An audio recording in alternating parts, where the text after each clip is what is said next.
a wins or split wins. We'll see though. So that means we will be seeing Nurse, and that's a nice, very high tier killer we're going to see here. We're loading in with the one, the only Nightlight, shooting birds across the map, finds Swatter down by Shaq, and that was almost. That was too close. That was a locker up, I think, right? Maybe not. I'm not sure. Wow. And we're gonna take chase here on Hardwell, rocking our ace today. Sets up an angled bird, but yep, Hardwell's just gonna decide to leave the loop and come play this nice rock. How is Shaq situated? Looks like we got the window to the left, pallet straight across, and we are gonna see our first M1 come through and Shaq pallet. That's huge. Prion, what do you think about that icon on the right side of the screen? Do you like that pick? I personally don't like that perk, but I do think Nightlight is probably onto something running Rapid Brutality here. Artist is a killer that will almost never generate Bloodlust, and that is going to be the first down there. Now, he didn't have the haste active when he got the down, but it certainly helped him as he was going away from Shaq there. I think it was smart of Nightlight to just not break Shaq pallet, just reading that Hardwell just did not care about that Shaq area, and that's going to be a hit taken by LaMagic. Recognizing that Nightlight wants to go basement and just coming in to stop it. This is going to force Nightlight to take a hook outside of the basement that isn't a pain residence. So honestly, huge play by LaMagic. That was a completely worth hit tank. That could have been really bad for Ariandel there. If you get a basement, I literally saw a match like this. I believe it was 2 weeks ago, where we had an instant hook in the basement before much gen progress had come through at all. Almost the exact same situation here, where the survivors are still crossing across the map, and then basically they camped the death in basement, and it led to a really strong killer result. We did see the unhook come through on Hardwell, and we're trying to continue our tunnel out here by Shaq. Hardwell's going to have to go edge map here to dodge this bird. And yep, Nightlight smartly figures that they're just going to leave the loop. We don't have some help here, but the bird comes in the last second, and Hardwell goes down. We're going to see another M1 here on Swatter as well. We do see our first gen pop across the map. It is very interesting. Our generators on this side of the map are pretty well spread out. They're very mid-map as opposed to deep in this corner. That might end up working in favor of our survivors here. Yeah, and that was a great bird from Nightlight. That bird was about half a second away from being dispelled just by time. But Hardwell just runs right back into it, and Nightlight there to take advantage for a second down. And you mentioned the gens, Andrew. This is really interesting. There is sort of a 3-gen on bottom side, but it's not very good. I think this is probably about the furthest away that I would even consider a 3-gen here on Azerov's resting place. Definitely had a much better gen setup on the top side of the map, but instead has been entirely playing on the bottom side this game, as he sees somebody in the distance going over towards that right side gen. Definitely wants to protect this triangle. Got the hook in the basement with Hardwell, but I think there's definitely room here for the survivors to attack it, as looks like he's going for a slingshot, and really it's smart. Not gonna hit there. Looks like LaMagic saw that coming, or Nightlight missed, I'm not sure. So we have eyes on all three of our survivors, because we have one on that generator. We're setting up a down the hill bird here. Are we getting is this a head-on play? This must be a head-on play, right? Yeah, could this be a head-on save? He's gonna pull Hardwell out, the one who is dead on hook. Swatter It'll happen if right you don't get out of the way in time. Swings away from it though! Hardwell is dead! Hardwell is dead at 3 gens, and they just got started on the 2 generators on this side. Nightlight's got a lot of room. We didn't get the pain res on Hardwell, but I don't think that really matters at this point. Nightlight's got a lot of room to put some pressure on the remaining three survivors. Yeah, and I mean, that was a really good attempt from Swatter. I mean, what else can you do in that situation when there are just birds stacked up on the basement stairs like that? You know that Hardwell is not getting out of there if he goes out of basement the normal way. So that was really all Ariandel could try there. Still results in the kill, but I mean, at least they bought a little bit of time, and now they're going to be working on the gens again, as the cross-map birds are going to miss LaMagic. Nightlight now in chase at this jungle gym tile here with Bubbo. Makes it back to the window here. Bubbo playing this a little bit greedily. Nightlight birding up the window, trying to see if he can catch Bubbo going across, and he misses again. It's a very hard bird to hit without the baby shoes add-on, which is banned. But the M1 is going to come through. Bubbo able to leave the loop with that injury. You got to imagine he's just going to be going straight to top side to get healed. Yeah, so that, I mean, this is what happens on a map like Azeroth's Resting Place, any of these eye-shaped maps similar to Suffle Pit, where basically all that's going to happen from now on, the moment you take a hit, you're going to run all the way down the other end of the... Whoa! Bubble came back to work on the generator and get sniped with the slingshot! Amazing punish there. Calling out the greed from Bubbo and setting up the slingshot towards this generator. And yeah, that's going to result in a down inside the 3-gen. I mean, that's why we love to watch Nightlight, right, Andrew? That was a incredible slingshot there. What good presence of mind to be checking on the other generators while he was at a different one. And yeah, Bubbo pays the price there. That was a great clip. Great job. Like, honestly, in my head, I'm thinking you probably shoot birds down. I mean, this is why I'm not Nightlight. You're probably shooting birds down the other end of the map, trying to pick off Swatter or Bubbo, who are healing down the other end. We've got the Severed Hands add-on, so you hit one, you hit both of them with birds, maybe you get a follow-up bird, etc. But nope, Nightlight definitely called out the greed. Now the survivors are in this situation, and I like what's happening here. Those 2 generators down the other side of the map are kind of gimme generators. You can get them whenever you want. They need to get them done. Because if something snowballs now, let's say Swatter gets picked off somehow, and you end up with 2 on the ground, you have to make this a 4K1 if you're going to get 4K. You can't leave any more generators on the map. We are going to see a down on the Magic here. And I think Nightlight wants a little bit more. Nightlight probably assumes Swatter is over by that generator. Maybe we're just going to burn them up, take another pain res. I think that's what might be happening here. We're looking for more, though. Oh, we're looking for slingshots. Yeah, slingshot there onto that other generator on top side. Not going to find anything, though. So Survivor's probably resetting safely elsewhere on the top side. Actually, I'm going to see Swatter there. Not sure why he wasn't revealed by Killer Instinct on those birds, but with the agitation in play, Nightlight's going to carry the Magic all the way back into the 3-gen. So it was actually a pretty good play by Lemagic. Had great timing on that unhook, was able to deny Nightlight from using any birds. Just wasn't able to win the 50 at that tile in the middle of the map and gets carried right back into the 3-gen. They are being very, like, they need to be, but they being Ariandel. Ariandel is being very, very gutsy or risky or greedy. It all depends on how it plays out, what word you use to describe them. That was Bubbo working on this deep gen injured, while Lemagic was down on the ground at mid-map. They're really, really trying to force this generator by the hook. They were really trying to force it done, get it out of the way, and be able to get the last generator done. And Nightlight came back, hooked near it. Pain res came through, and there wasn't quite enough. I don't know if are we seeing Bubble there? I'm not able to see. Nightlight is heads on a swivel, looking back and forth. Maybe he doesn't have eyes, and now is looking to see if they're on either of the gens. Yeah, I think that's what's going on there. And then you got to assume maybe Swatter. Where did that bird hit? Oh, it's over in that corner there. Okay. You got to imagine Swatter is either setting up for this save or probably just finishing that last generator. I think the survivors might let this. Might let Lemagic go to second here. They're both injured. They can't come in for the save. Swatter actually seen in the middle of the map here. He's not on the gen, Andrew. This is really interesting here for Ariandel. I mean, if I were them, I would be accepting the 4K1 right now and finishing that gen on the top side of the map. But you never know. They might actually have it 99. True, because you are dealing. They know about pain res, right? And the only pain res left is Swatter. If Swatter does get pain res, it's a heck of a lot better to take damage on the top side gen by the across the map than it is on any of these ones here. We do see Killer Instinct here on Bubble again. I wonder how much pressure, how much progress is on that generator. Bubble has not really been able to sit there on it for very long, seeing as the birds come flying at their head every 5 seconds. Here comes another slingshot here from Nightlight, and it's out of the view of Swatter, so the comm is probably not going to come in that there's going to be potential damage here. He's taking care to set those birds up behind the wall, waiting until the very last second to throw them, and Bubbo is just not there. So would have been a great play there for Nightlight, a great idea, honestly.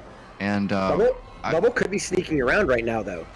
Yeah, Bubbo might be sneaking in for the unhook. No, he's actually going to finish that gen. Oh, he blew up the gen! 8%! No! And Lemagic is dead. So Swatter's got to get down and get that gen done right now. Oh, and Bubbo just eats a bird after blowing up the gen. There's so much progress left on it now, Andrew. They didn't get the gen done. They're going to get 4K2'd. It's 4K2. They didn't get the gen done the other side of the map. Oh, this is a huge upset. This was a 4K. This was a given 4K1. Swatter could have just sat on the topside gen, cracked it, and the same result would have happened. LeMagic dies on hook. Yeah, now Swatter has to somehow loop all the way around to pick up Bubbo, and then one of them has to get out of there. I just don't think that's possible here. Not at this edge map tile. Nice dodge there from Swatter.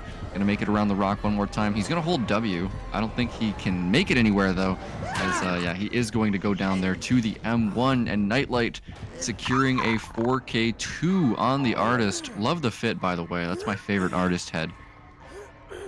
It's spooky. It's scary. There's too much horror in my horror game. That was wild. I am really shocked. I am interested to know if maybe... No, there's no way. They must not have had much progress on that topside gen, because there's no way the moment Bubbo goes down, Swatter isn't beelining, or even Bubbo gets chased. Swatter should have been beelining to go finish off the 99. That obviously wasn't 99. I think Swatter was just hovering around the middle of the map, trying to cross over and save LeMagic, and that just was not the right play, unfortunately, in the end of the day. Yeah, I think what Swatter was going for there was he was just trying to stop Nightlight from actually committing to pushing Bubbo off that gen. He didn't want Nightlight to actually know how much progress was on that gen, and there was never any progress on this. No progress. I mean, I get it. You're right, because then they go for Bubbo. But again, even if you chase Bubbo there, if Hardwell had kind of like cheated out a little bit, and then gone back and worked on the generator, you know, like honestly, the best time would have been right, like 10, 20 seconds before going to struggle, I think, because that is the time when Nightlight would think that you're coming in for the save. But again, you don't know what's going to happen, right? And Bubbo was really working on that generator. They almost got it. So it's not like there was a big mistake, but the fact that they didn't get the quote-unquote easy gen done is really cost them. 4K2 is really tough to tie, let alone beat. Yeah, any 4K is like not what you want to be seeing against the Artist here. So amazing result for Nightlight. Welcome back, everybody. We've got iPick for Ariandel on the Artist. iPick's got pretty hefty win condition here. We need to see a 4K3 for the win, 4K2 for the tie. We have the survivors of Invictus, Dan, Spitz, Pedro, and Kexo. Already, iPick is having a rougher start than Nightlight. Nightlight hit the very first bird, so iPick is still trying to find where these survivors are. A little bit more of a standard build, I'd say, Prion. Couple of Scourge hooks hanging out. I like it. Yep, he's got the perfect corrupt intervention split. He's got 4 gens on the bottom side. Honestly, this is what you want to see if you're playing the Artist on this map. But like you said, iPick has a monumental win condition here, and it is just made even worse when you look at the survivors he's staring down. Got Pedro, Dan, Spitz, and Kexo, all incredible players here, and he's already going to have to take this first chase at the shack with the pallet down. Not what you want to be doing, as these survivors not going to take that first hit easily, as they immediately throw the shack pallet and dodge out on those birds. Very interesting there. It looked like iPick might have been going for the other survivor that was in there. I think it was Dan, maybe. Very easy to dodge. I believe it was Kexo had the bird on them, and it was very easy to dodge there. We are going to chase Spitz down towards the uncorrupted generators, back down towards the main side of the map, main building side of the map. And yeah, this is already, I mean, by this point, last game, we had a down and almost a basement hook. So this is a more, to be fair, this is a more standard Artist start, but not the start that iPick needs right now. A couple really nice pallets here we've come across. First, some very nice quote-unquote god rocks when you play them right. We are going to see an M1 here. Unfortunately for Spitz, ran out of pallets to leave the loop and go to the next one. So M1 does come in. We got to imagine now, Corrupt Intervention has run out, by the way. So survivors are free to work any generator on the map. Yep, and that's exactly what Invictus was going for here with that slow play at the beginning, as Spitz is going to take a bird, and it looks like he's going to the Z-wall, his favorite tile, as he is going to go down. But that was a pretty good run from Spitz. Bought a lot of time, and most importantly, Invictus was able to finish one of those middle generators. Definitely one of the most important on the map. And Spitz going to go up on the hook. Pain Resonance hits another generator, but Andrew, the progress here from Invictus is quite good. Yeah, that Dan was working that generator there, got pain res, and is still sitting around 70%. We saw a little bit of progress working out. So they basically cut the map in half there. Got rid of the middle gen, the 3-1-3. Well, the 1 is gone, so now we're sitting 3-3. This generator here's the one that got hit with pain res. Now you got to imagine with this much pressure being put on this generator, that save's going to come through. And now what do? You've given so much space. Kicking this generator does almost nothing. We're not using eruption or pain res or anything. Someone put these stupid tires in the way. We can't get around them. And Spitz gets good cross map distance. And Dan's gonna be able to finish that gen back up top. Kicking that generator, I feel, was maybe a panic move. It didn't accomplish anything. 5% is already gone. And yeah. Dan is back on it, and the gen pop right there, right? So we're already at the last win condition here for IPIC. As Andrew, I just want to mention that as Spitz gets tunneled out here, that middle gen being done is honestly a death sentence for IPIC, because he has to get a 4K3 here or a 4K2 to tie, and this map was a 3-1-3 split.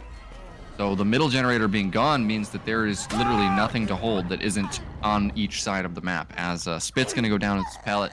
Sure, he doesn't care too much about that though, as that is going to be the win condition dissolved for IPIC.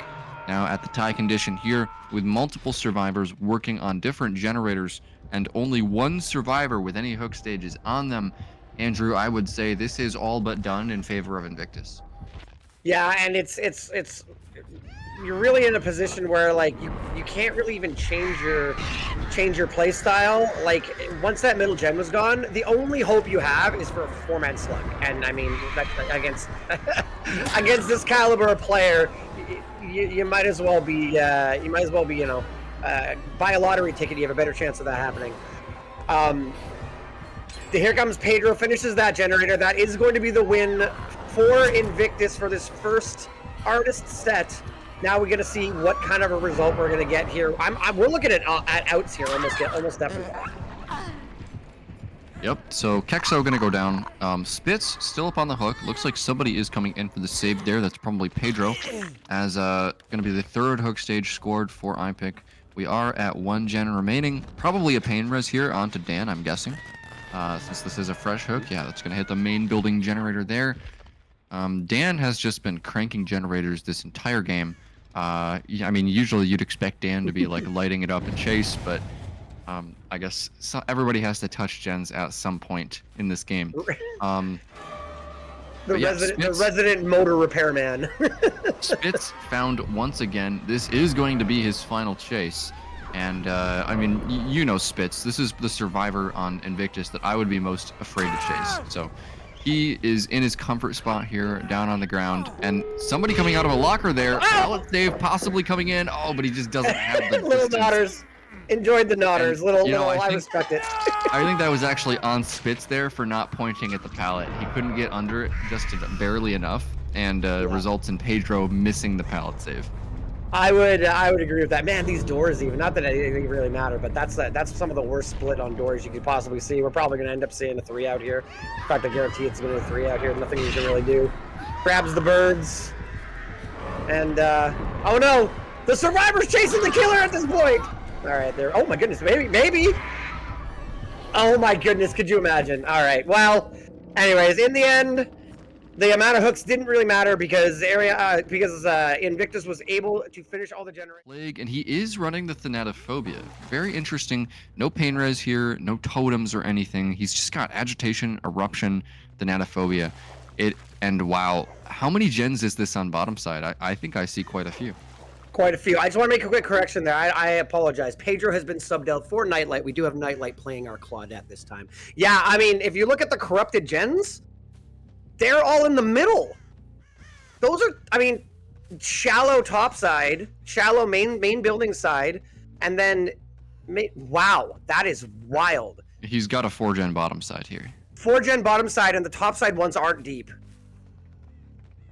That is crazy. And we do have eyes on Dan here. Wow, this is what we're talking about. This is where things can go really crazy in a set like this. And the RNG, you know, it all comes down to chases, but sometimes you're able to hold positions that you weren't able to hold otherwise. We did lose sight of Dan, and it looks like Bubble isn't quite able to identify. We do see the scratch marks probably running away. You have to assume that some of the other survivors have now cycled down to the bottom side. We do have we only rocked one apple add-on, so it's, usually you'll see either one apple or or two apples sometimes. We do have the one apple, so we have two corrupt purge. Goes for the big swing there. Two corrupt purges, one on this hill and one in the middle of the map. So.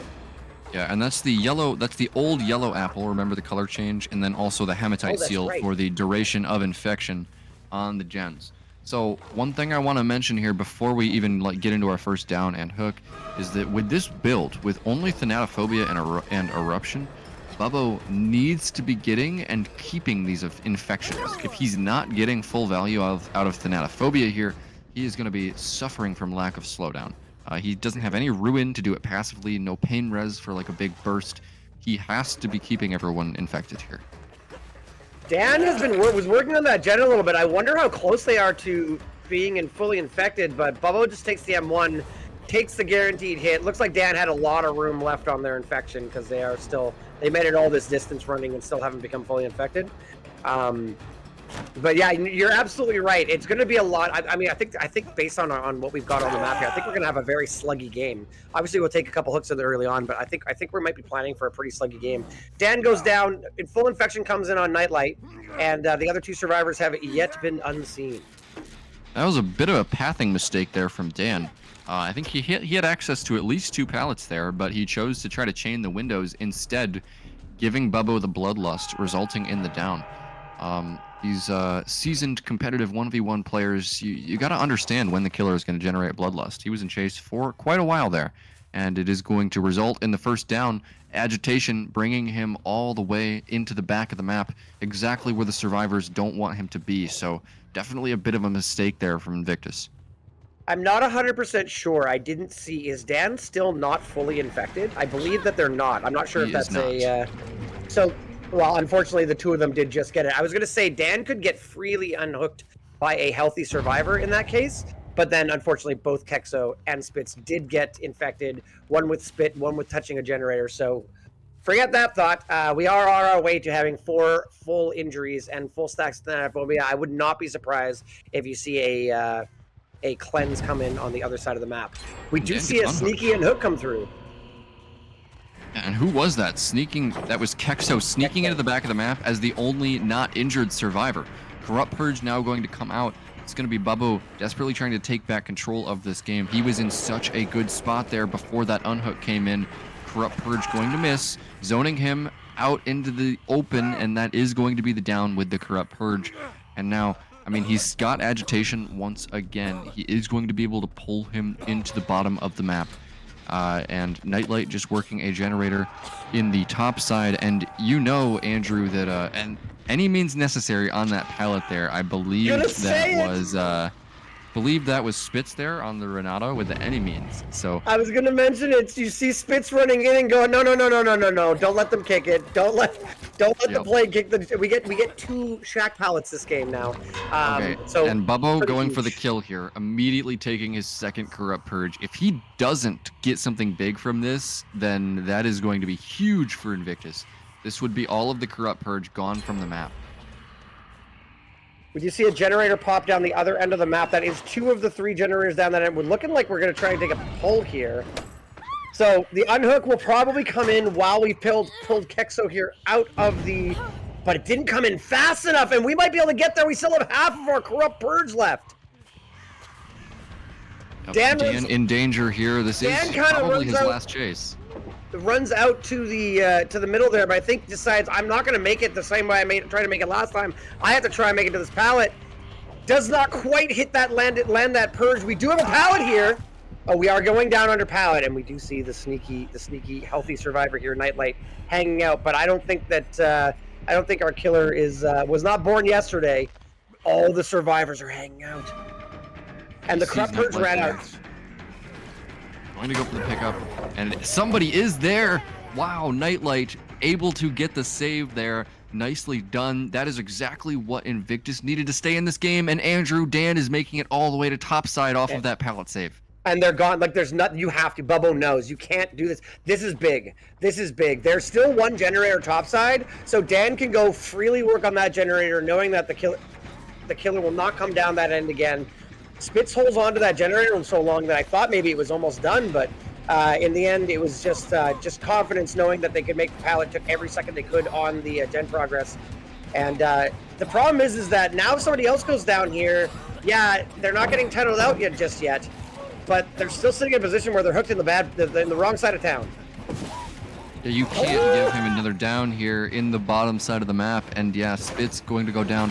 Where's Nightlight right now? I think he's over by Shaq trying to break that 3-gen, and yeah, so progress is coming in. Nightlight is going to finish one of the gens here. There is still a 3-gen on bottom side, but that was one of the ones that was kind of really making this a bad setup for Invictus. So Nightlight able to get that one out of the way. Looks like Dan was also pretty highly progressed on a generator. I think that one was closer to top side though. So Spitz going to be put up on his first hook. Yeah, Dan looking to finish this gen here, and there's no way the killer is ever going to come down here just because of where the gen is. Spitz and Kexo now in chase, and remember, Andrew, with that pallet stun, the Corrupt Purge has left the trial permanently until one of these survivors decides to cleanse. Yeah, it's actually really interesting. I kind of was surprised with where the hook came in. Oh, okay, full swing through the pallet, love it. But we do see, no, they decided better. I think you saw, I think it was Spitz coming in for the pallet save maybe. We do see our 4th gen pop. I was going to say that we end up hooking Spitz pretty deep into the map, and I'm not entirely sure why. Maybe trying to hold the middle 3 gens, but at that point, Dan was just about to pop it, and that one did pop. So now we've got 3 gens down the far end of the map. We did have did have a cleanse on Nightlight earlier, so we do have our Corrupt Purge. We still have our 3-gen, but they're getting heavy progress done on it, and we have the hook on the exact opposite end of the town, end of the map. Survivors have a lot of time to take their time and get and tackle this 3-gen with 4 survivors still alive.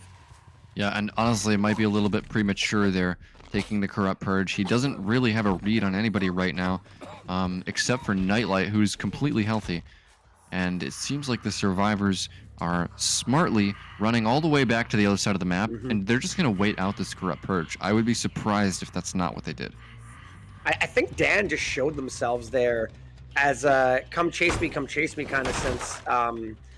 Hey, I'm dead on hook, come and get me, which might indicate to Bubbo that someone is still stealthed at bottom side, down shack side here.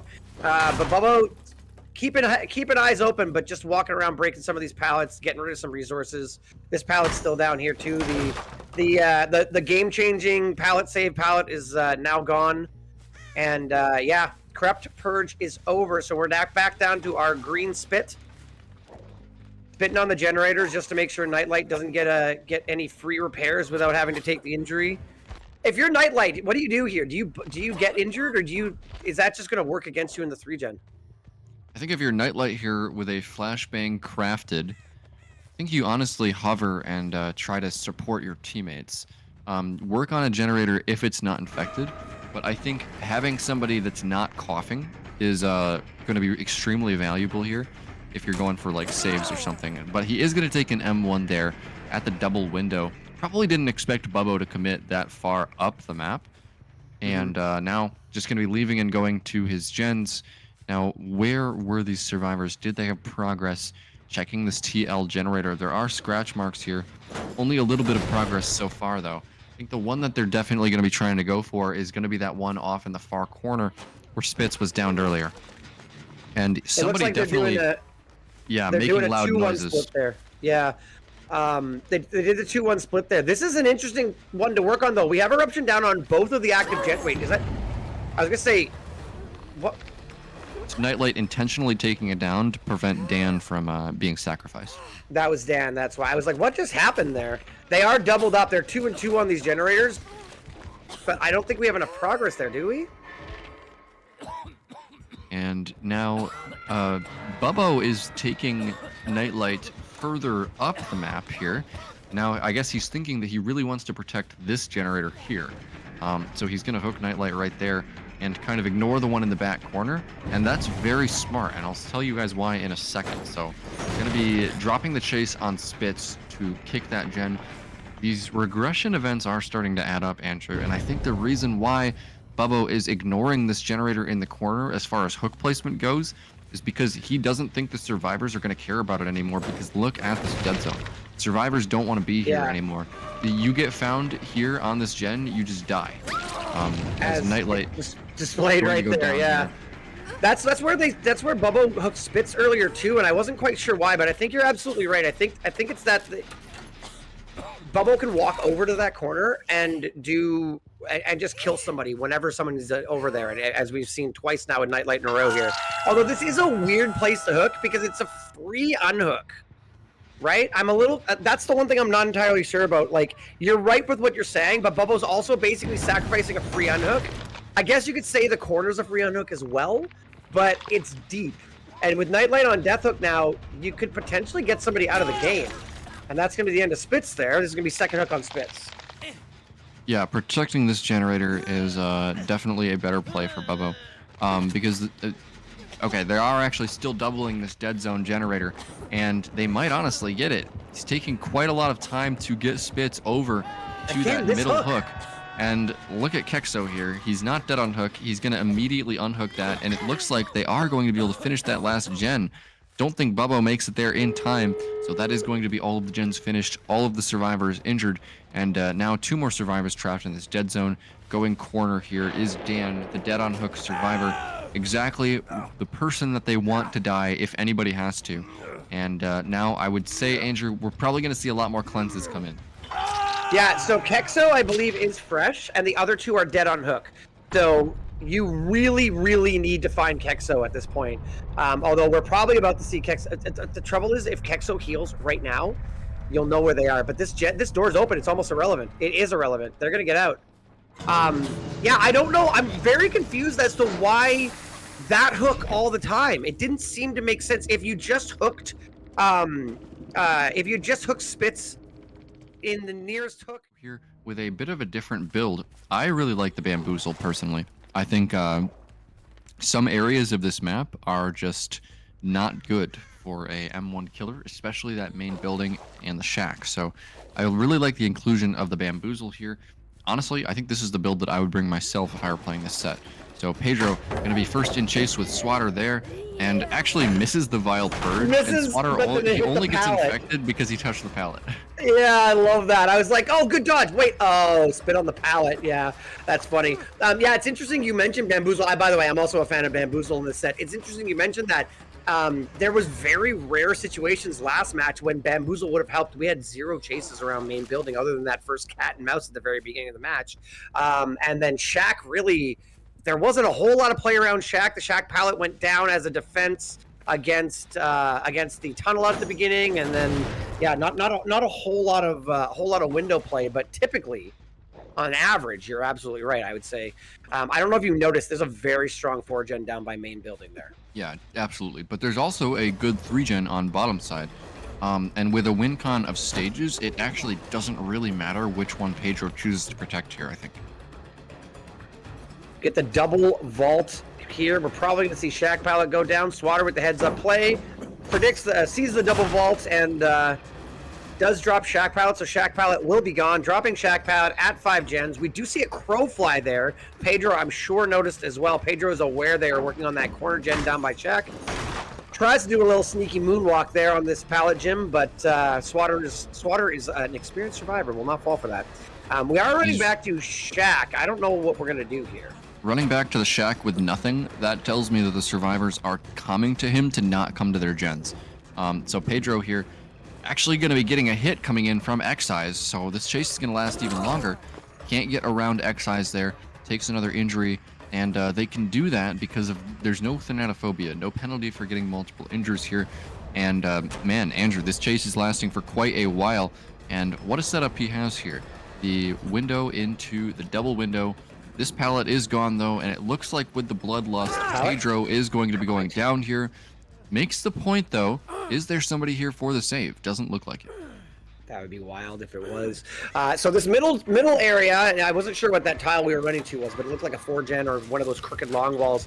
So we do have that pallet there, but yeah, there's not a lot of resources. We have a double window in the middle connected to that dead pallet gym now. We are going to see a couple generators pop for this first hook. Did the pain res come in? The pain res did come in on one of them, so we will not be seeing 2 gens pop just yet. first one does pop. And looks like we're trying to continue. This is a very aggressive move here. Coming down to main building. They would have calmed. Yeah, they obviously calmed here. Excise looks like they lied the way. We have eyes on all 3 survivors, though. Yep, That corner gen pops. 3-gen bottom side is broken, so now Pedro is most likely going to have to play top as Excise running over towards the shack here. There is really nothing here, and Pedro has Bloodlust. He doesn't go for the swing, though, opting to do the bamboozle and chase Excise all the way into this corner where the generator is already completed, and Excise is going to go down. No agitation here, so honestly, there's a chance that he doesn't make a pain resonance here with Excise going all the way into the corner. You really don't want to be on this side of the map anymore if you're Pedro. Hook going to come in, and that was a pain resonance, hitting Hardwell's gen.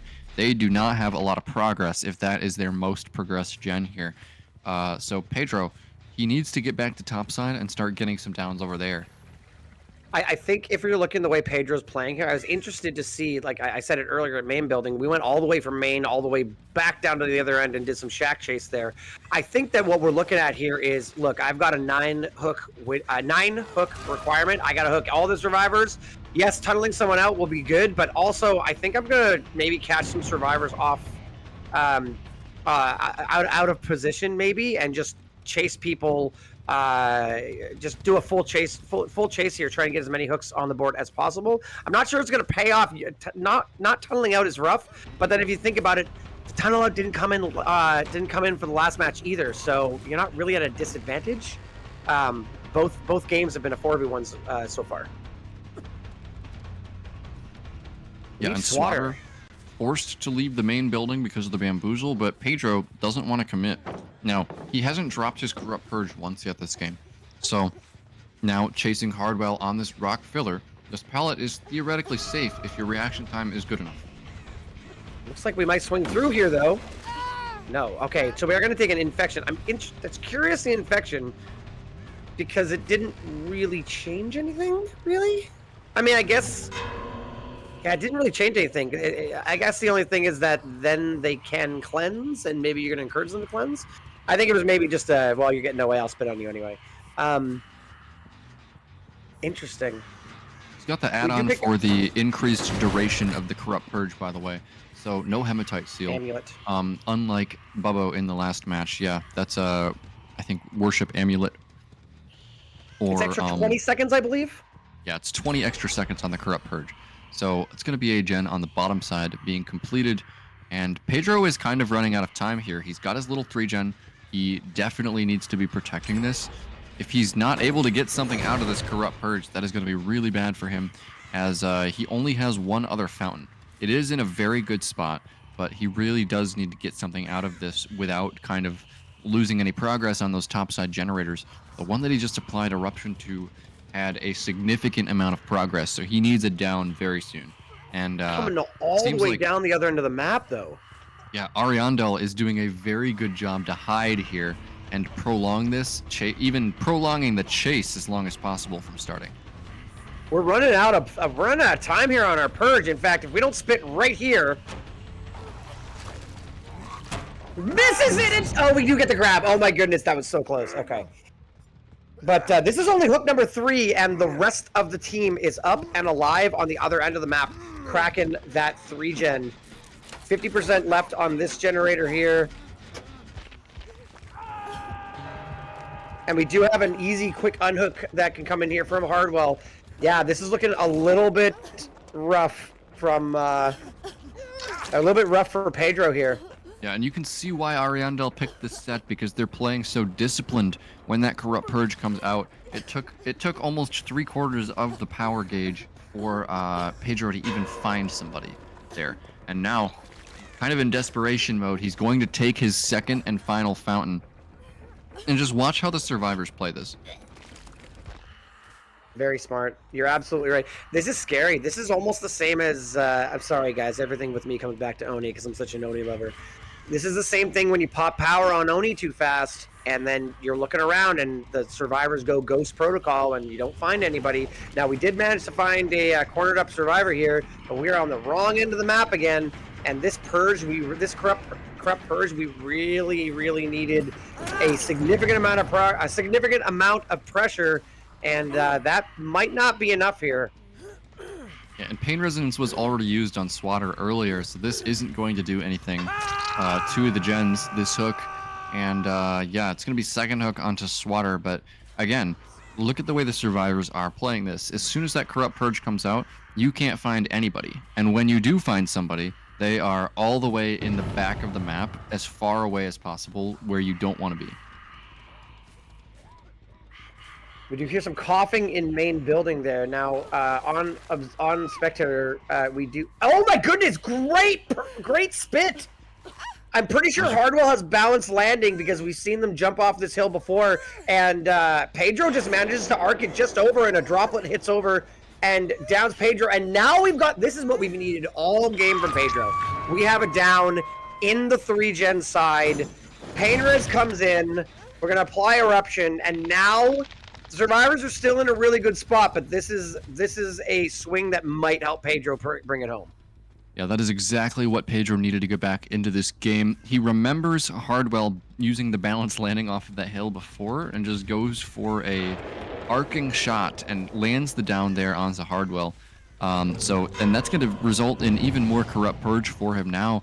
It seems like the survivors of Ariandel are feeling like they need to start cleansing, as the regression events are kind of stacking up on these gens, but with this Corrupt Purge, if Pedro could land a kill, say, on Swatter, get us into the 3v1, he would be looking pretty good here to meet this win condition. Remember, it is a win condition of 9 stages. He doesn't have to hold on to this 3-gen.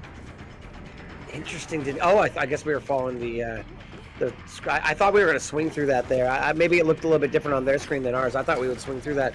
Looks like we're trying to pick off. Oh my goodness, so close. Great doing Hardwell. God, caster curse. I was about to say Hardwell doing a great job dodging the spit, and the flashlight almost comes through, but just manages to look away. The rock. Who put that rock there? Oh my goodness. Pedro is going to get our second hook on Hardwell, deep in this corner. It's going to be a lot harder. It's very interesting, too, when we're going back to the fact that the survivors are starting to cleanse. But Pedro knew that they were kind of safe as far as generator progress goes, because you had the unhook come in, Bubbo unhooked Hardwell, and then you saw the other two cleanse up the other end of the map, and you could see which pools they were. So, but Pedro knew no one was working on the generators at that time, and was able to go deep there and grab one of those purges. I think we're going to go for the last one here. He's going to go for another one here, and that was at least regression event 5 or 6 on that right side generator. So something to keep in mind there if you're Pedro. He should have enough time to maybe reach the stage requirement before that generator is blocked. But it is definitely getting up there. The eruption does tend to kind of speed run those eight events that you're allowed to do, as trying to mortar shot the Corrupt Purge over the tile. I've seen it work before, but a little bit hard to do when there are so many trees in the way. As he's just going to break the pallet, zone back towards main building. And Bubbo here not going to be long for this world as he goes down by the hill. It's going to be another regression event hitting that gen, and he can see with the aura from eruption, somebody is working it, and somebody is no longer working it, as they're going to be running away off into the bottom side of the map and maybe setting up for this save. Game is quickly falling apart for our survivors. It was really they were in such a good position, but that one arc shot over that hill that got that deep hook on Hardwell just has turned the game around, and Pedro is inching closer and closer to that win condition. We have about another couple seconds left on this. Does not get the purge through the window there on Excise. Excise is gonna, I didn't want to say get away from this purge and then have them get hit, so I stopped talking. And the last gen does pop! Okay, Excise is worth, I believe, 2 hook states. Yep, but Excise it's not worth 2 here. It's Needs not to enough, win though. these 50s, and he was playing the short side, unfortunately, so Excise is going to go down. I'm not going to be trusting the visual hook counter, and the flashlight save comes in. Are you kidding me, Andrew? Was that I was Swatter with the wondering. flashlight? That's insane. That's such a big change. Are they going to get the door? But they do! The door's open. They're going to get out! That is going to be a win for Ariandel! And at this point, it just doesn't even matter who is worth how many stages, because that flashlight save from Swatter. Welcome back to the third set of this match between Ariandel and Invictus. And I can admit when I was wrong. It's okay to be wrong sometimes. And I was completely wrong about who would be playing the Clown. It's actually Pedro, not Nightlight like I thought. I really thought the guy who kind of created the forced hesitation Clown in comp would be on the Clown, but nope, it's Pedro. So looks like he's already going to be getting a hit on the Excise here. And Excise holding W towards that shack. Definitely what you want to be doing against the Clown here with those hindering bottles, as Shack Pellet is immediately going to be leaving the trial here, Andrew, as Excise will make the window, but what does he make after that? Very interesting, very interesting. No corrupt intervention, I want to point out, which is kind of a spicy, I would say spicy pick, no, spicy not pick on Wrecker's Yard here. Really, wow, really.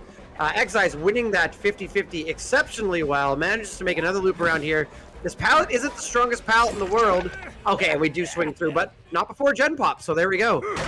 Yeah, no corrupt intervention on Wrecker's Yard is really interesting. I wonder if Pedro is paranoid now about flashlights. The Sloppy Butcher and the Dragon's Grip instead of the Corrupt.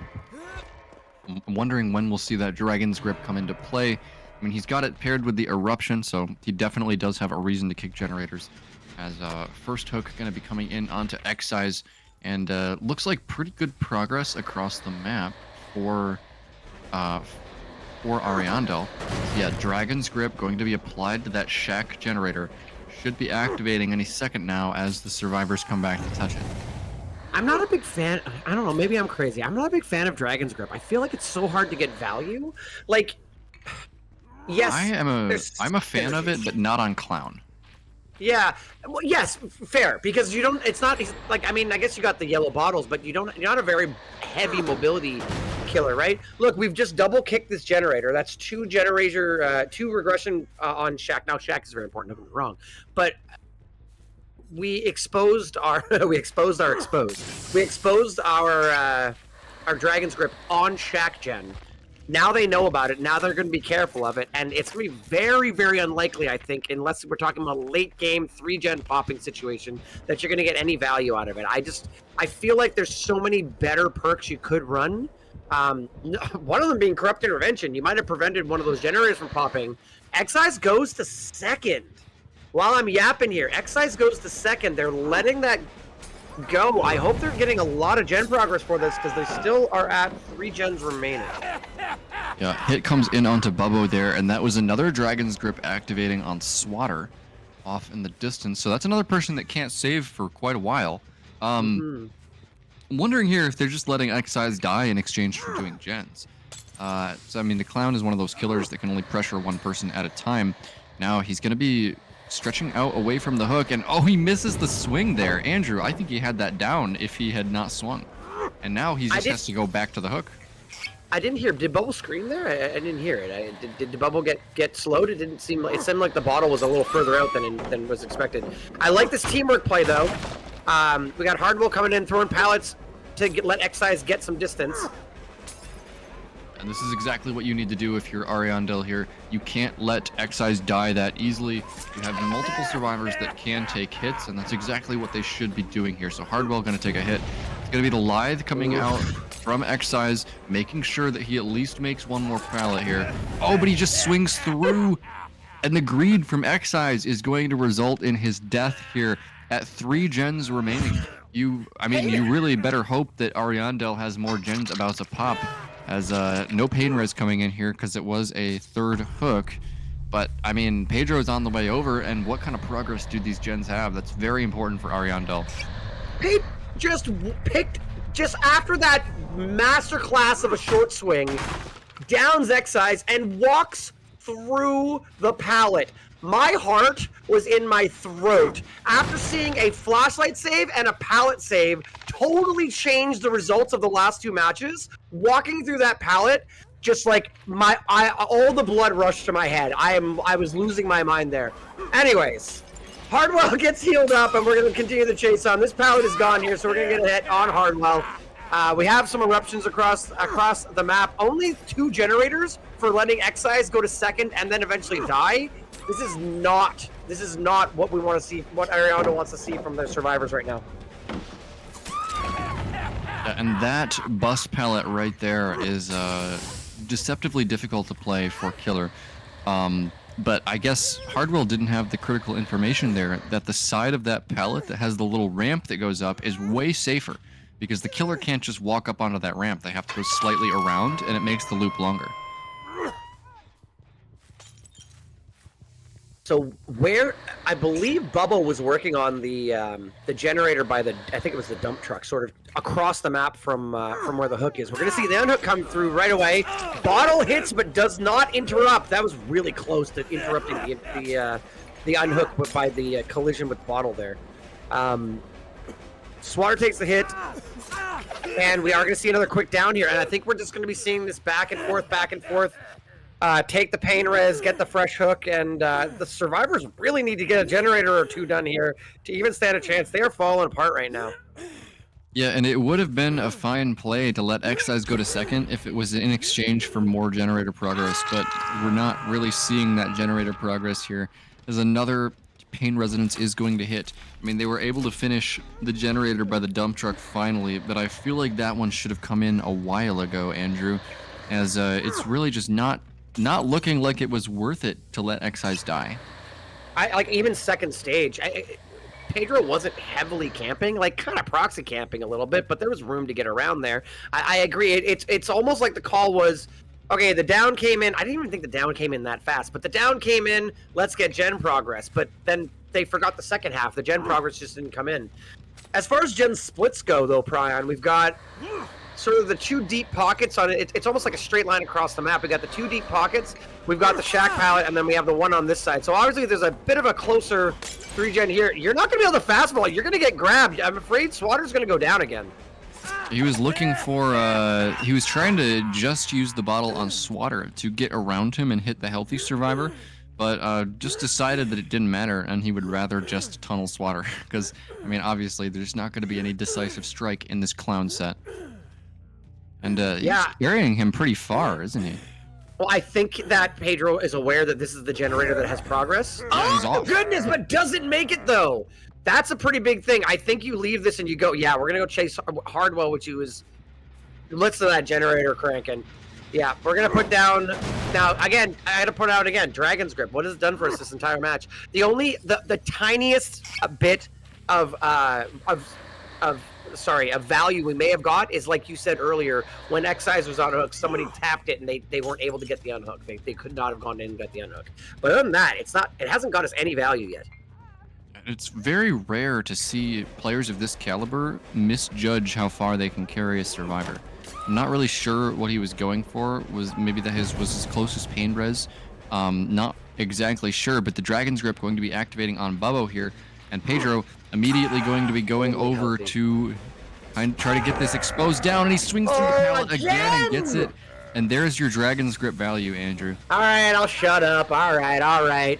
I mean, that was wild. Considering they knew that it had been kicked, sending the one healthy survivor. I mean, it's one hit down no matter what, but sending your healthy survivor, that's 2 hits, right? Like, you just gave up 2 hits for one. Almost like you're looking at, like, health states as a resource. So Bubbo is going to take first hook. That will be, I believe that's the last painter, is based on where that hook came in. Yes, it is. And we're inching closer and closer to 4K2 territory here, Brian. Yeah, could Clown be the next doctor here for Season 10? With the insane 4K results from an M1 killer, as Hardwell gonna just go down at the 50-50, and he's gonna be slugged on the ground here, as Pedro thinks that he would like to go right back to the hook, keeping up the pressure here. And honestly, I mean, with resources gone from the map, Clown can end these chases pretty quickly. So it's all going to come down to where these survivors choose to go. And yeah, this pallet right here is definitely one that you want to just kick, get out of the way. Now, I mean, Swatter is zoned into the corner. It's going to be a quick down there, and Bubbo able to pick Hardwell up in the distance. Time is slipping away for the Ariandel survivors here. It doesn't really seem like they're going to be able to finish the generators, let alone even a fourth generator. And this is truly looking to be a ridiculous result for the Clown. Never what you would expect from a basic M1 killer in DBDLeague. No, very, very wild. And I mean, like maybe I've been so caught up in the action I haven't noticed. I mean, this is kind of a dead zone here. I'm trying to look at the RNG a little bit, like what led to the situation. But I don't really think that anything really led to the situation other than just that lack of gen progress when we needed it. I think that's the key. I think if you're going to let somebody go to second, you need 3 gens to pop. And it also depends on the killer. The killer has to... It looks like Bubble's going to go down here for a second. It depends on the killer really heavily camping, too. If the killer's camping and you crank gens, okay, fine. Get 3 gens done for an extra hook state. You got two hook states and you got 3 gens done. While they finish the tunnel out, you get your 4th gen done. Now you're 3v1 with 1 gen left. Like, that's reasonable strategy.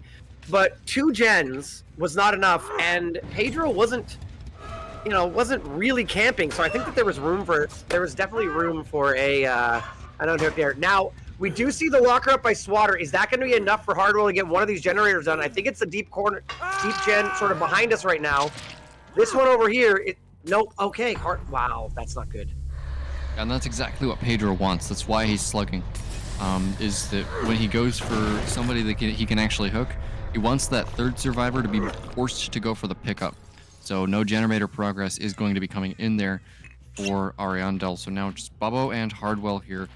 The only survivors left standing. They need to finish one of these generators to have any sort of chance here in the return set. Because honestly, Andrew, the Clown is not really that strong of a killer. You can't expect this kind of result every game. No, and I mean, we saw this in the first round of this set, this matchup with Nightlight's Artist. We had a 4K2, and then we found iPick for Ariandel just was not able to have it. Like, that first chase was not the best. It wasn't bad, but it was standard, and Nightlight did exceptional. And standard versus exceptional, standard loses. And it also puts a lot of... They got that generator done! That's honestly impressive from these survivors. That's something that they can feel good about going into the next one. And wow. Yeah, so they must have been stealthing near that generator. And then the...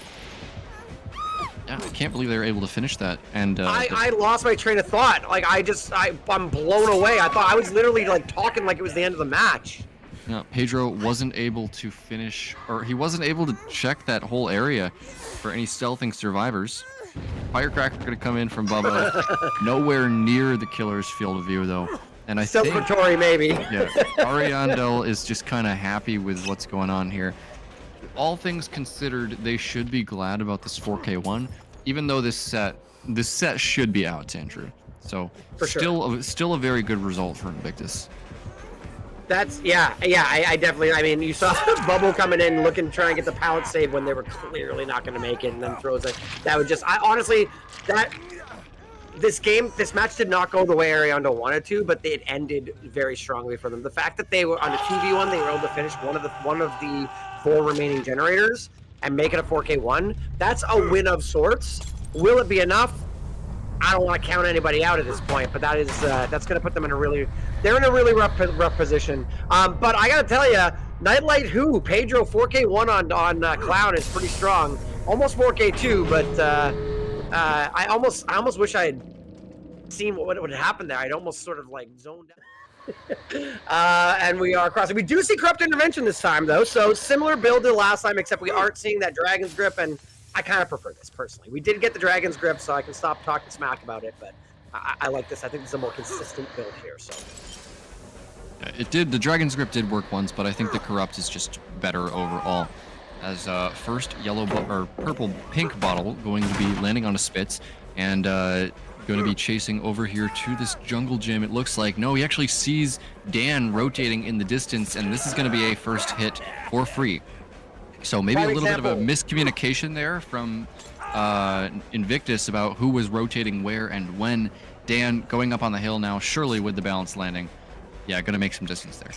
Prime example of exactly what you asked me. Who do you chase? Well, It looked like we were chasing, and was it Spitz? We looked like we were chasing in that tile, throw the bottle at the tile, and then see Dan crossing over to an empty dead zone there with no pallet, so take the easy hit was what it was. Interesting to point out, Shaq Gen is cranking away in a Wrecker's Yard competitive match. Good swing through the pallet. My goodness, well played there. We got an injury on Nightlight. Nightlight tasting it through the pallet there. That can't feel good for Invictus.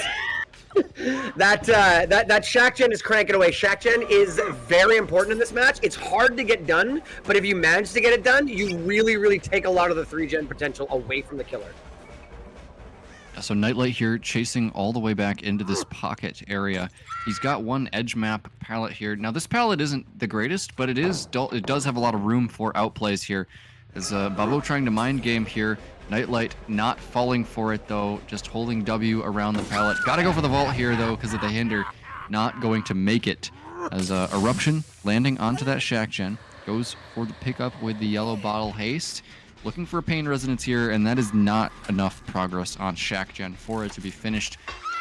They do have pretty decent progress on a different gen with Spitz. That one was just hit by pain resonance. As long as they don't do what they did last match and just let the first person on hook die, they should be still looking pretty good here. I'm absolutely losing my mind, Prion. Bubba downs Nightlight, picks up right next to a wall, facing in the. Have these killers not paid attention to what has happened in these matches? Pallet saves, flashlight saves have totally changed. Looking directly, I mean, Spitz has the flashlight. It's not like Nightlight had the flashlight. Spitz has the flashlight. Spitz wasn't in the neighborhood. If they had been, that was a free flashlight save. I am losing my mind. We do see a gen pop here. But I don't know. Am I crazy? Does Bubbo just have awareness that I don't have? That maybe they thought they were definitely 100% safe? Because that looked like a crazy pickup. Well, I mean, it wouldn't have made sense for there to be a save coming in while they're trying to like get out ahead on generator progress. But in general, I think you are right that Bubbo should probably look at walls. Well, like the wall was right there. You know what I mean?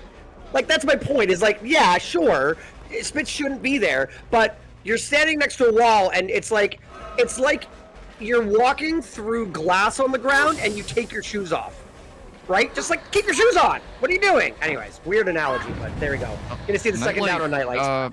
Yeah, interesting pathing there from Nightlight. Vault directly into the waiting arms of Bubbo, as maybe he got confused by the bottle placement there. As that's going to be a second generator being completed, and that wasn't the Shaq Gen there, which has quite a lot of progress. So looking pretty good for Invictus here. Bubbo can only lose one more generator, isn't that right, Andrew? The win con is 4K2, as he's going to be going for the tunnel out onto Nightlight here. But surely he's going to be losing the Shaq Gen for this, as he didn't even have time to place Eruption down onto it. Yeah, and I think one of the pain reses, I think the pain res didn't hit Shaq Gen, so I think that it's only the two, but that was Shaq Gen popping right there, right? Yeah, it was. So that's it. That's Shaq Gen gone. So we have to get the 4K now. Otherwise, the best Ariandel can do in this matchup today against Invictus is tie. We do see Nightlight gone. We're getting into the 3v1. A tie is better than a loss here, though. A tie is better than a loss because a tie. If Ariandel is able to tie this set, then the nurse set would end up being the decider. So 4K1 is still you're correct. Okay win condition for Bubbo. I mean, it's a tie condition, but it keeps them in the win condition for the whole series. Right. But still, both of those are going to be a tall task for Bubbo here. 3 survivors alive, and none of them with any hook stages on them, no injuries whatsoever, and now he's going to have to chase Spitz at a jungle gem that still has the pallet. Not a bad setup for these gens, but not great. Like, you could see a world where if you had some injuries on the board, you'd have a bit of a 3-gen here. One injury comes in. But you got to imagine the survivors are aware of the generators. The last one, the 4th gen does pop, so Wooden is gone. And it was the gen not in the quote-unquote, it's not much of a 3-gen, but I'm trying to look on the best-case scenario. There is the connecting gen down by the buses over here, by the hill. So this is sort of the best gen. That's the most gen progress they have is 25% at this point. Yep, it is pretty far away, though, and very smart play here from whoever is in that locker. You definitely need to be getting the save safely here. You don't want to let Bubbo snowball any pressure. If he was able to find the potential unhooker here, that would be really bad for Invictus. As Dan now taking chase. Yeah, in the corner of the map with no resources gone from it. This is the first chase that has happened here. So Dan gonna be getting hit and hindered up there. Now probably just going corner. No, he's actually gonna continue going around this little loop. Overthrowing the bottles here. Yeah, now we're gonna be going corner. Just Bubbo kind of missing the bottles there, and looks like Spitz and Pedro not opting to heal just yet. They might be doubling that generator, Andrew, and that would be why Bubbo is not picking up, even though he might have a pain res on Dan. I was going to say, I wonder if this is because of our spawns for the pain res. I haven't been paying attention to where the pain res came in. I know one was down. Nightlights was down here. And he's going all the way out over here onto the side, not to the generators. He's definitely trying to find the person that would be kind of stealthing to go for the pickup. Gonna apply eruption on that generator. Dan does get picked up. So interesting heads up play from Bubbo. Doesn't end up finding them, but is aware sort of what the plan would be. Pedro's creeping. And Spitz was in this corner by the generator. They were potentially doubling up there. Really crazy perk choice there from Spitz. As Dan is going to go down, I just want to mention that Spitz has Blood Pact, which I feel like I've never seen actually activate in a competitive match. Blood Pact for slugs? Slug pickups, I guess? Maybe? Yeah, if you think about it, picking up a slug with Blood Pact would activate the haste, and then that would actually cancel out most of a clown bottle. But Pedro here, this is a high stakes save here. Dan on his first hook, and it looks like Bubbo not going to be there in time, but now he knows that somebody was stealthing for that save. It's going to be Spitz here, injured working this gen. Now, is he going to get found, or can he successfully stealth? No, a little bit too greedy working on the gen there. He is going to make it to this pallet, but this is all he has, and he's just going to get called out there on the greed. Spitz can go down I'm loving these swing through the pallets. These swing through the pallets, they're my favorite plays. I love it. We've seen so many of them in this matchup, and they just keep coming through, and I'm loving it all. I think Bubbo now feels safe. We slugged Dan the first time, but now understands. It was one of those, I haven't seen them in a while. Where are they? Are they unhooked? They didn't heal. What are they doing? Now we kind of know the gen progress, so we're kind of a little bit more comfortable. But keep in mind, too, we are rocking Sloppy Butcher here, so heals are going to take forever. So the fact that they didn't heal is not unexpected, I would say, as well. Yeah, and that's making it that much more important that Pedro stays healthy here as he continues to go for these saves. And that's actually going to be a head-on from Pedro, trying to buy some time here with the Firecracker as well, trying to just get Bubbo off of those injured teammates. And it's going to at least succeed in buying a few seconds for the squad. I like that boomerang play, the head out, come back, but decides against it. Knows exactly what Dan has been doing. The comm comes in that Dan is running, that Bubbo's on the way, so Dan runs over to this corner. I don't think there's going to be enough time for them to get that generator done unless we see some heavy Z-wall juice in here. No such luck this time. Do we take this hook or do we go? I think we're going to reload and zoom back across the map. I think we have There's a lot of progress here. Spitz is going to be the one stealthing for the pickup here. There's no way that Pedro has enough time to finish this generator, but he definitely has enough time to try to stealth. And Pedro needs to stay healthy here. If he gets found and injured, yeah, just a tiny amount of scratch marks there. Pedro, if you get found here, it is probably going to be game over for your team. So he's walking around the outside of the tile here. Kicking the generator is going to be Bubbo, as he is successfully going to stealth here, but actually Bubbo still suspicious that somebody is nearby, and now Pedro is going to get found there, just a little bit too eager to get back on the generator, and it's going to cost him a health state for sure here, Andrew, unless he can have the chase of his life and just deny every hit. We might be seeing the end of kicks on that generator, though. We've kicked it several times, and we've had several eruptions go off too. We are running out of regression events there. While this chase is going on, we do see Spitz and Dan cranking that other gen. They got it about 60% right now. And Pedro pathing back towards that generator that was being worked is going to tell Bubbo exactly what's going on here. 60% just about on this generator over by the other side. And now we're going to have Pedro right back on that other generator at the other side. So there is still a pallet gem pallet here. Not going to get the fast vault is Dan. And Bubbo here, he needs to get this down very quickly here. He's got one more pain res left, and I believe it is on Dan because he's been slugged so much. It's actually it's on. I believe Pedro is fresh. I think Dan got it on the first one, and the gen goes off. Yeah, there we go. So that is going to be the win for Invictus. They're going to get the gens done. Probably see some outs. That's pretty funny. No head on, no second head on for you, Pedro. All right, we are going to see the hook come in here. But that's going to be some outs. Honestly, very clean play from Invictus. That was a situation where one mistake would have resulted in them being 4 on the floor, and the way that they just continued rotating back and forth to get those pickups without getting found by Bubbo was instrumental in them finishing that last gen. They played it very slow and just didn't let Bubbo get anything for free there. So they definitely deserve this win, and they are going to be locking up at least a victory. Well, no, it's certainly a victory now, right? Because it's 2-1 with no ties. So Invictus can tie. Invictus in the Nurse expected. But as we get further and further into the life cycle of competitive Dead by Daylight at all, survivors just get better and better, and it's definitely not unheard of now to have outs on Nurse Coal Tower. Very fair. Gen split is pretty standard. We got 3 up, the deep corners and main building. They have that middle generator there. A little bit of an unfortunate Fallen Art there. Does sort of get caught up on the barrel there and doesn't get the full blink to take the hit on Spitz and decides to leave and go back there. We actually have 2 sort of middle gens here, 2 by Shack and 3 up top. So sort of 5 gens on the main building side of the map. So that's pretty strong setup. This one here is not too deep as well.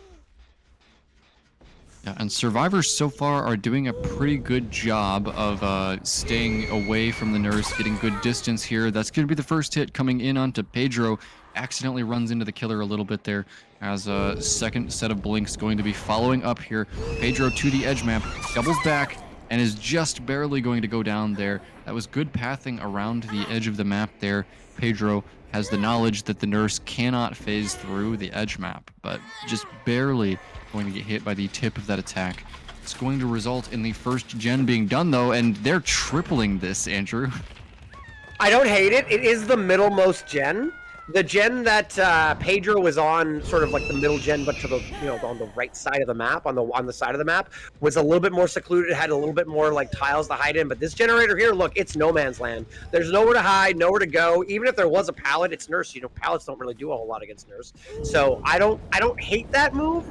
It is 1 gen for 1 hook, but against Nurse, I think it's a pretty smart move.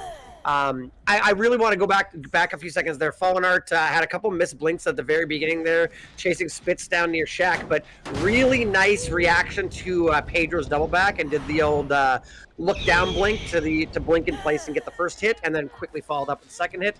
So seeing some nice things there. We are trying to get a little bit more of the generators done up the top side, because it looks like the survivors have identified the fact that the main building generators are the sort of the tightest group of gens. Very important stealth here, and Dan does run, and we're going to see it.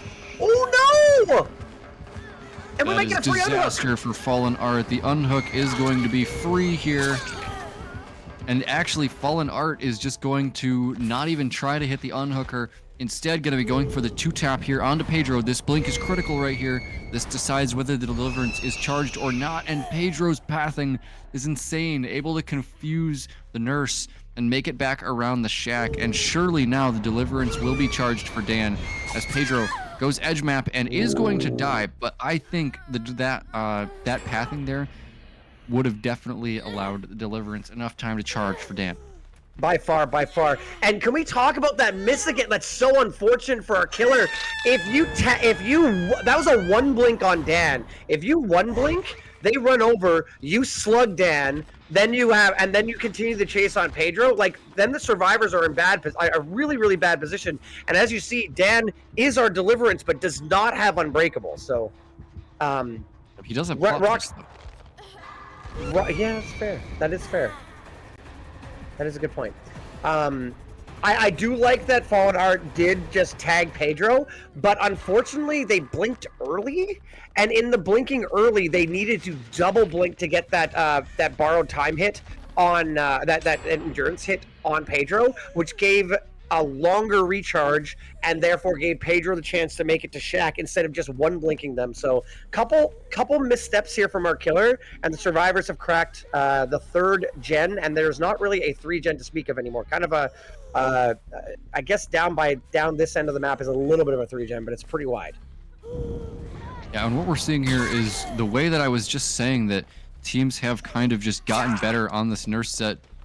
And Dan, with a devious body block right there, actually possibly forcing he's going to use the plot twist and force Fallen Art to pick him up with the deliverance charged.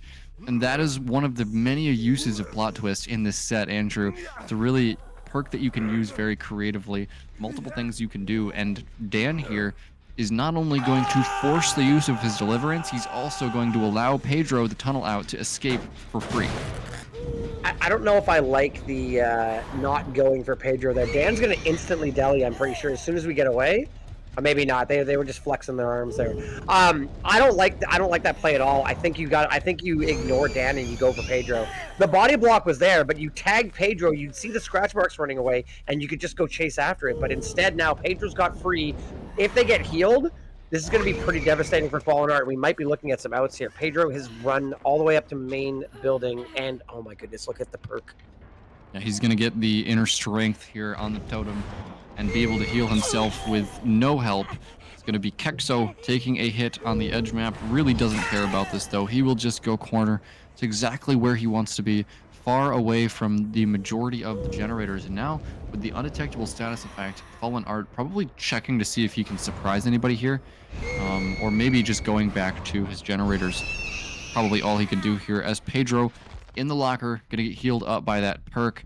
And now, I mean, with the balanced landing, he's gonna be the perfect survivor to work on this faraway generator once he picks up Kexo. So plot twist here from Dan. Plot twist tenacity. Strong plot twist tenacity. I also like great timing on Dan. Dan is still broken, so Dan is not actually able to pick. Well, I mean, if you picked himself up using plot twist right now, it would leave him still injured. I believe. I've never actually tested that, but I would assume that's the way it works. You are correct. He's waiting to use tenacity to get all the way to the other side of the map before he picks himself up. Yeah, and then you see Dan picked up, and so now we've got an injury on Kexo, who did not get hooked. We left them slugged. Pedro full health, Dan full health, and our killer's in dire straits right now. Again, still nurse, so still anything can happen. That 3-gen down the Shack side is still potentially playable, but we need a lot of pressure really quickly for this to turn around. We haven't talked about it. We do have Dying Light, and seeing as Spitz has not yet been hooked, we're getting a little bit of slowdown on the generators. But, I mean, it's not going to change a 4v1 too much, I don't think. No, especially not with only 3 stacks. As a Fallen Art, he seems to think somebody is stealthing here, and he is correct. That is going to be Dan here with the overcome, and he is just going to be gone towards the top side of the map. Now, still on the edge map here. Blinks coming in from Fallen Art. Dan, nice pathing around that edge map geometry. Going to confuse the killer, and that is exactly how you run a nurse on the edge map, guys. You guys at home are having trouble playing against the nurse. Just watch what Dan did right there. You go to the edge map, and you play around that little weird geometry. That against other killers, it really doesn't matter, does it? But against nurse, it can seriously mess her up, as the 4th generator is going to be completed, and now the little triangle that Fallen Art may have once had is gone. It's interesting too when you're talking about those edge maps. The rocks are all differently shaped as well, and it's very easy if you don't have the right muscle memory. It's very easy to short blink and not like the short you short the blink too much and you don't blink through, or you over blink and you hit the edge wall and it won't let you blink as well. So very easy. We do find Pedro. Pedro dying here would not be as bad as it would have been 5 minutes ago, but it could definitely have a bit of a turning point for our killer. But we're just going to leave it. Pedro hops in a locker and instantly heals again using inner healing. Inner strength? I honestly forget which one it is. Is it inner healing? Inner strength is the licensed version. Inner strength. Just came back. Thank you. My bad. So Fallen Art here is really, yeah, Kexo here on the edge map. Fallen Art is definitely feeling the game slip away here as 4 survivors are healthy, only 1 generator to go, and Kexo going to just dodge around that hit, just premature on the blinks there. And you know what I always say, Andrew, is that the strongest tile against Nurse is Macmillan Estate edge map rock. And I'm not kidding. That is not a joke. I'm completely serious. Well, again, because if you miss like I think Kexo flared out there a little bit, just avoided the hit. Again, if you under blink by an inch, it's gonna eat your blink and you're not gonna go anywhere. The last gen does pop. Kexo is a fresh hook, but I mean, we're at 4 hooks right now. This is not looking super hot. Where are these doors? Doors are not the worst, but also not great for the killer here. There's one over there behind the main building, and other one is over towards the bottom side of the map, but not as bad as it could be for the killer. If you are Fallen Art here, you really want to find Spitz. Spitz hasn't been hooked at all, and that's going to be somebody that you don't really care about there on that door. They are looking like they're going to be going for the save here on Kexo, who's fresh. Just not going to have the distance there to hit Dan again. Just over blinking on the first one, going through the wall. This is going to be, they're going to save because Dan has tenacity here. That's why he's going to be taking it down. Oh, that's right. Yeah, and Pedro takes a hit here. Did the second hook coming down Dan earlier? Did I miss it?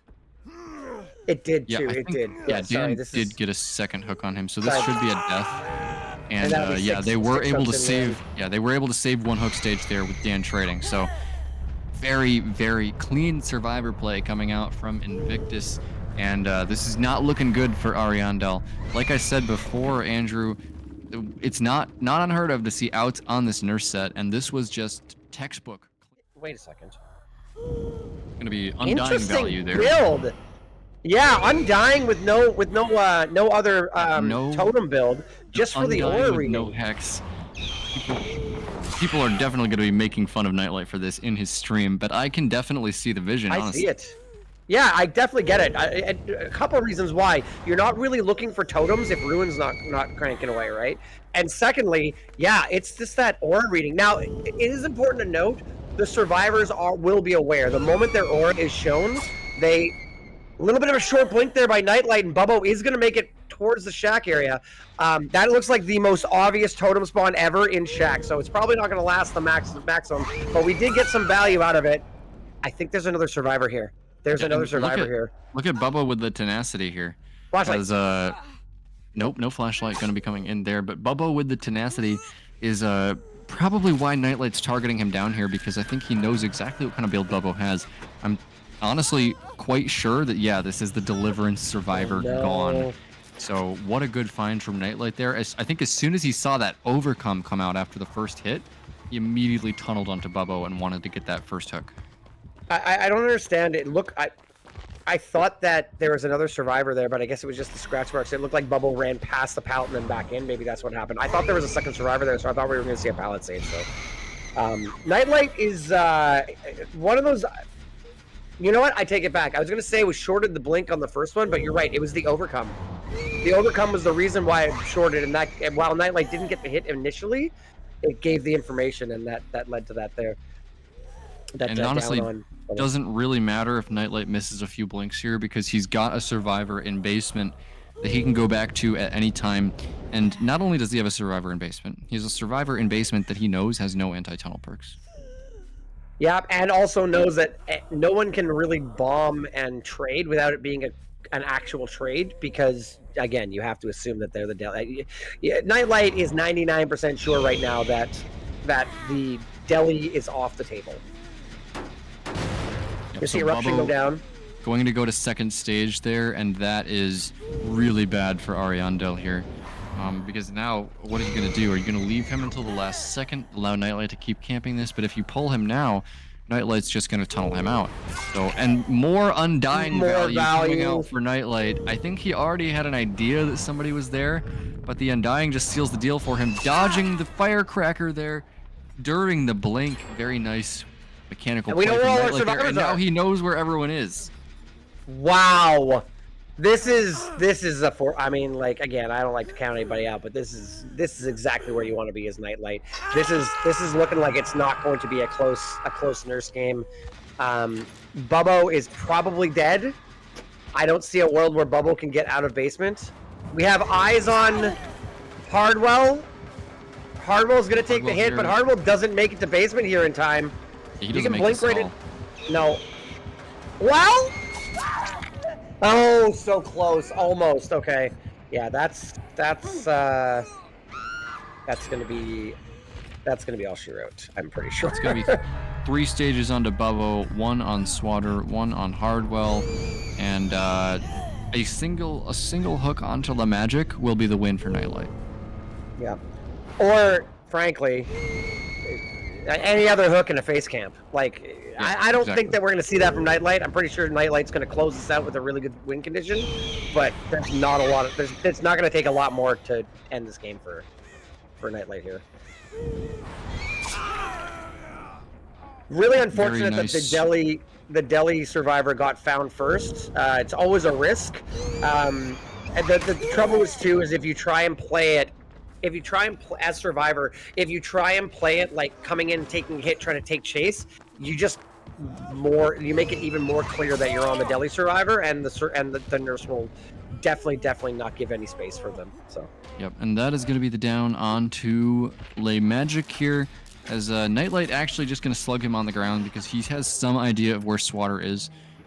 Swatter working that main building gen. Nightlight wants to finish this match as soon as possible here, with a potential 4K3, looking up toward the main building where Swatter is, and he's going to find him there, and that is going to be the decisive victory for Invictus. Nightlight here with a 4K3, bringing this match home for his team, unseating the undefeated Ariandel. Massive, and so now we're going to see Invictus going 3-0-1, and actually, correct me if Invictus just jumped over Ariandel, because Ariandel now is going to be 3-1, and Invictus is 3-0-1. So Invictus will be ahead of Ariandel in the standings by a single point. As again, this is football/soccer rules. A win gets you 3 points, a loss gets you 0, and a tie is going to get you 1. So Invictus now takes second place in our season 10 standings. With Nockrun staying in the #1 place, depending on what happens tomorrow. Yeah, so Invictus is going to be closing this match out, taking second place in the standings, just like Andrew just mentioned. And, I mean, great games today, Andrew. This is going to be me leaving the casting desk here.